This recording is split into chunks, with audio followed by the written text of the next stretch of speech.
moral equivalency piece of it was offensive. Let me explain, and I think I don't need to explain to this committee.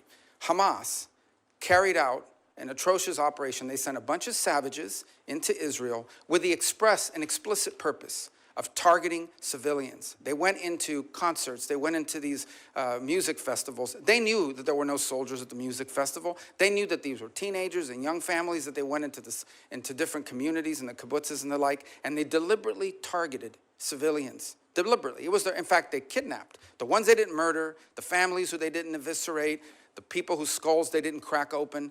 They kidnapped, and to this day continue to hold people, innocents that they took a deliberate operation. In the case of Israel, responding to that attack has had to go after Hamas. How can you coexist? How can any nation state on the planet coexist side by side with a group of savages like Hamas? They have to defend their national security and their national interest, as I pointed out in my opening statement.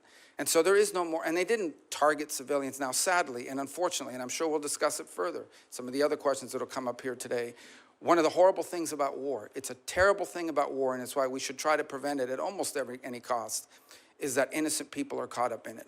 And that's true of every conflict on the planet. But there is a difference between those who, in the conduct of armed action, deliberately target civilians, and those who do as much as they can to avoid civilians being caught up against an enemy that doesn't wear a uniform, against an enemy that hides in tunnels, against an enemy that hides behind women and children and puts them at the forefront and uses them as human shields. That's who Hamas is. There is no moral equivalency, and I think the ICC, if they don't drop this, will find its credibility globally badly damaged, and I think the United States should be very concerned, because I believe this is a test run for applying it to American service members and American leaders in the future.